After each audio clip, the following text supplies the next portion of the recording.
Peringottukara association dialysis സെൻ്ററിന് Manappuram foundation നൽകുന്ന grid solar power generating സിസ്റ്റത്തിൻ്റെയും ഡയാലിസിസ് മെഷീനുകളുടെയും സമർപ്പണവും സുവനിയർ പ്രകാശനവും സൗജന്യ ജനറൽ മെഡിക്കൽ ക്യാമ്പും നേത്രപരിശോധനയും പെരിങ്ങോട്ടുകര അസോസിയേഷൻ ഡയാലിസിസ് സെൻ്ററിൽ വെച്ച് നടന്നു. Manappuram Foundation managing trustee V P Nandakumar switch on കർമ്മവും ചടങ്ങിൻ്റെ ഉദ്ഘാടനവും നിർവഹിച്ചു.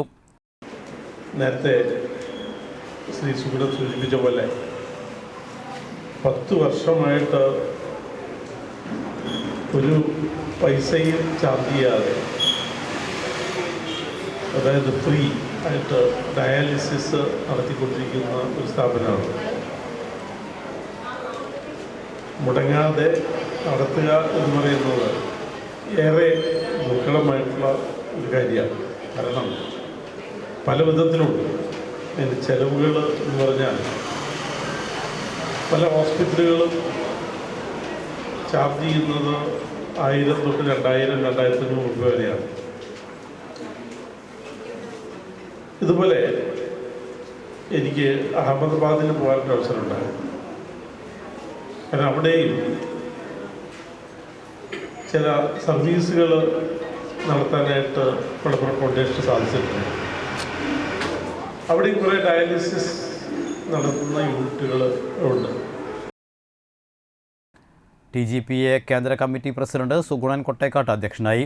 CC മുകുന്ദൻ ML മുഖ്യാതിഥിയായിരുന്നു.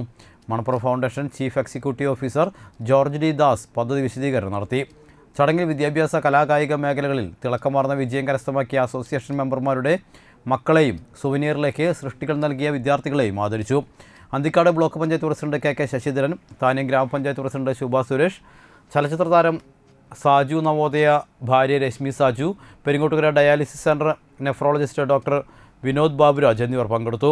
Manappuram foundation assistant general manager Shilpa Treesa Sebastian, panchayat അംഗം Sijo Pulikkottil, association general secretary Ashiq Azeez, treasurer Nivin Uppat, programme coordinator Vinayan, souvenir general convener Reji Thaiprambath, TGPA Thanyam unit president ORS Anand, unit treasurer Premlal Kuttikkat, joint secretary Shanavas, unit secretary Sajeevan Kundayil എന്നിവർ സംസാരിച്ചു.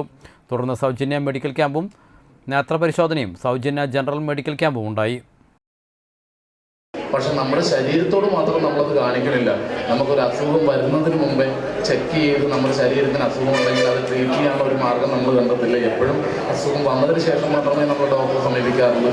അപ്പോൾ ഈ വണ്ടിയെ നോക്കുന്ന പോലെ തന്നെ നമ്മുടെ സ്വന്തം ശരീരത്തെ ഒന്ന് നോക്കുക. ഇപ്പോൾ ഡോക്ടർ പറഞ്ഞ പോലെ തന്നെ 6 മാസം കൂടുമ്പോഴോ വർഷത്തിലൊരിക്കലോ ഒക്കെ ഒന്ന് നമ്മുടെ ബോഡി ഫുൾ ചെക്കപ്പ് ചെയ്യണം നല്ലതാണ്. ഇതൊക്കെ പറയണ്ടെങ്കിൽ ഞാൻ എൻ്റെ ബോഡിയൊക്കെ ആറുണ്ട്. എനിക്ക് പേടിയാണ്. ഞാൻ ചെയ്ത് കഴിഞ്ഞിട്ടുണ്ടെങ്കിൽ എനിക്ക് അസുഖം എന്നവർക്ക് പേടിയാണ്. ഞാൻ ചെയ്യാറില്ല. എന്തായാലും ഇത്തരത്തിലുള്ള പുണ്യകർമ്മം ചെയ്യുന്ന ഈ ഒരു ഫൗണ്ടേഷൻ എൻ്റെ എല്ലാവിധ ആശംസകളും നേരുക.